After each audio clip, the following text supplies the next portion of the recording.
كتجي هشيشه وكتذوب في الفم. السلام عليكم ورحمه الله تعالى وبركاته. غادي نوجد معكم اليوم حلوه ريش بونط الشهيره اللي معروفه ديال زمان. كنحتاجو فيها ربعه ديال الزبده وجوج كيسان ديال سكر سنيده عبار ديال العنبه. نزيدو الكاس الثاني صافي، وغادي نشدو هاد الزبده نمعكوها مزيان مع هاد السكر حتى يدخل لينا. ما خرجتهاش، هي خاصها تكون بدرجه حراره المطبخ الزبده. عاد خرجتها من الثلاجه. المهم غادي ندلكها ونرجع معاكم. من بعد ما دلكت هاد الزبده والسكر سنيده غادي نزيد دابا هاد 4 البيضات. عندي هنايا 4 كتشوفوا. البيضه الاولى حنا كنخلطوا،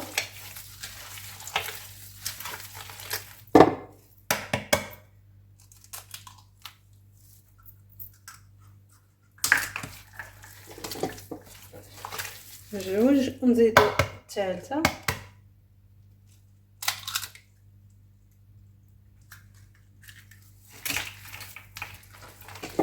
والبيضه الرابعه هذه.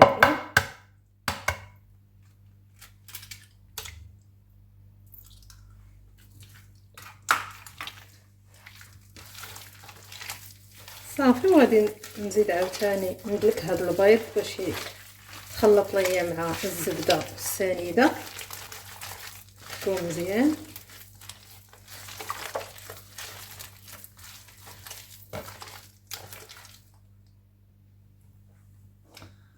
كما كنعرفوا نضيف واحد القبصه ديال الملحه باش كتعادل لينا الذوق. ها هي زدتها صافي. من هنايا انا دلكت هذيك البيض مع الزبده والسكر. غادي نضيف دابا الزيت. عندنا 2 كيسان ديال الزيت. ها الكاس الاول ديال الزيت. نخلط شويه، عاد نزيد الكاس الثاني. هذا الكاس الثاني ديال الزيت.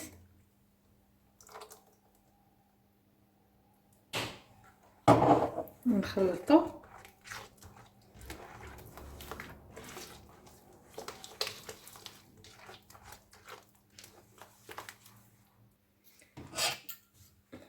من بعد مني خلطت كلشي غادي نزيد هاد قشره ديال البرتقاله ولا ليمونه.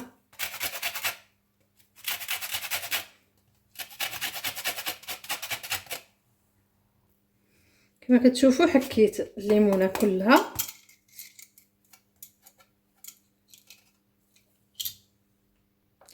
وغادي نزيد هاد الساشي ديال الخميره اللي فيه 16 غرام. الا كانت ديال المغرب فيها 7 غرام كنديروا وجوج فانيات. انا الفاني ما غنديروش حيت هاد الخميره عندي هنايا تتكون جا منسمه بالفاني. غنخويها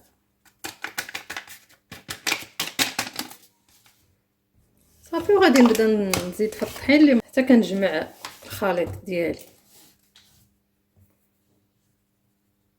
نبقاو نزيدو في الطحين حتى كتجمع لينا وعلى حساب الخليط.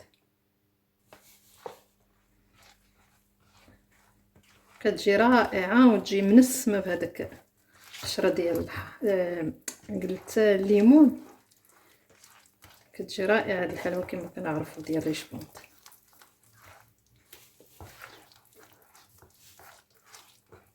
كنزيدو في الطحين حنا كنجمعو، وداكشي اللي زاد لينا العجين.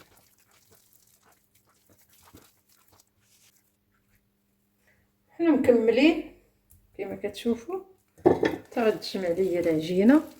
ونشوف شحال هزات. هاي كما كتشوفوا هزات ليا كيلو الاول ومازال خاصها. يعني عينكم ميزانكم، كاين الطحين اللي كيشرب كاين الطحين اللي لا.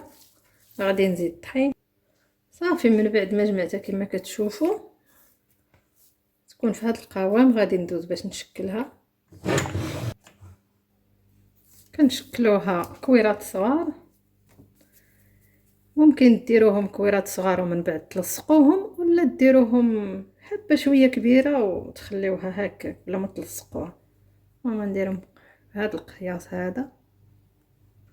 نحط في اللاطه. واخا كتشد شويه الوقت هاد الحبات يكونوا هكا صغار. الا عندكم الوقت، ما عندكمش ديروا حبات كبار صافي.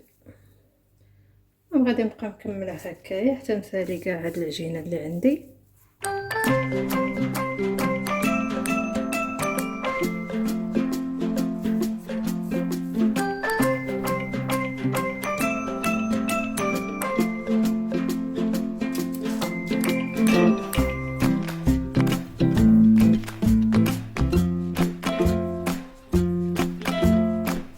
كنكملي كنعمر اللاطه.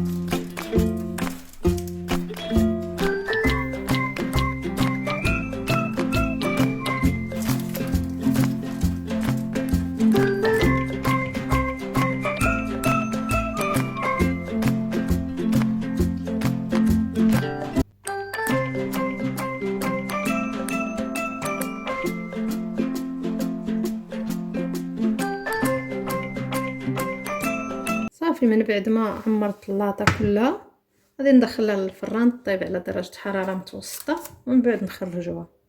الفران يكون سخون من طبيعه الحال. ها هي الحلوه ديالنا من بعد ما طابت كما كتشوفوا، ما تكونش كاع محمره بزاف، بقى سخونه. غير خليها حتى تبرد هنايا، وغادي ندوز باش نفندها في المربى وفي الكوكي ان شاء الله.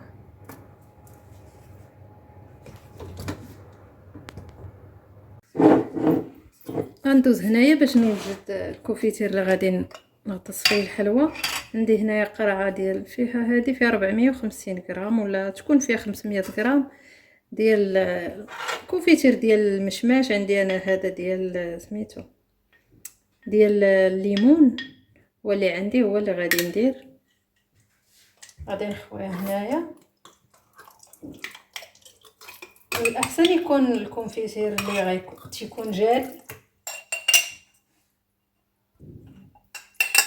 خويها كامله هنايا هاد الكاسرونه صافي. وغادي نزيد عليها واحد قرعه ديال المزهر ونديرهم في البوطه يطبخوا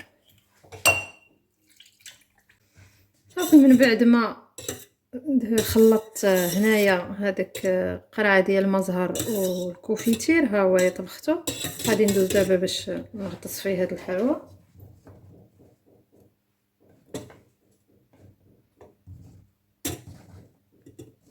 نغطسوها هنايا ونفندوها في الكوك صافي. كنهزوها هكايا، هزو جوج حبات كنزديو مع بعضياتهم، وغادي نحطها هنايا في الكوك.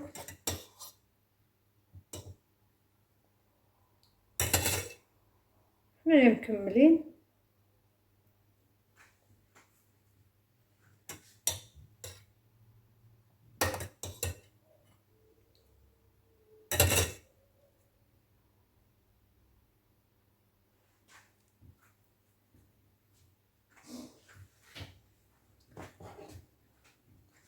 كما كتشوفوا هادي كنشدو كل جوج كنزديو مع بعضياتهم وكنفندوهم هنايا في الكوك.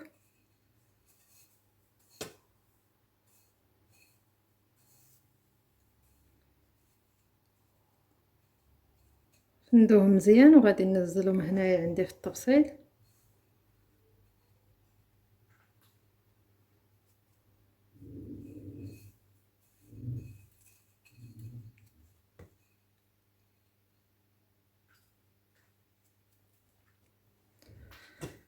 كمل كنغطسوهم في هنايا في المربى ولا الكوفيتير صافي. وكنبقاو نهزو كل حبه مع الاخرى نزديوهم كنفندوهم هنايا في الكوك.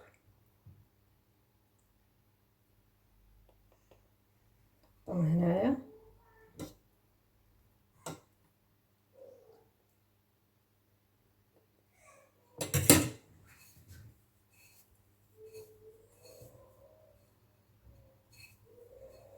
كما كنعرفوا هاد الحلوى كتجي رائعه من الحلويات اللي كتكون ديما حاضره صافي وكنزلها هنايا في الطبسيل نكمل كاع هاد الكميه اللي عندي.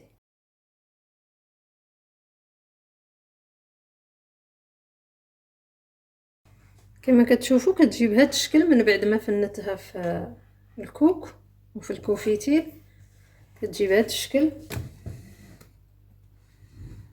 هذه هي الكميه اللي خرجت ليا.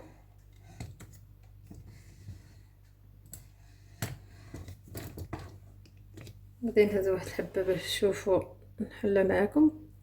كتجي رائعه ومعلكه، كتجي كتذوب في الفم، كتجي بحال الميريندينا. شوفوا كتجي هشيشه ورطبه. كيدخل هذاك الكونفيتير كتزيد طرطال. المهم وصلنا هنا للنهايه ديال الفيديو، كنتمنى يكون نال اعجابكم ونتلاقاو فرصه اخرى ان شاء الله.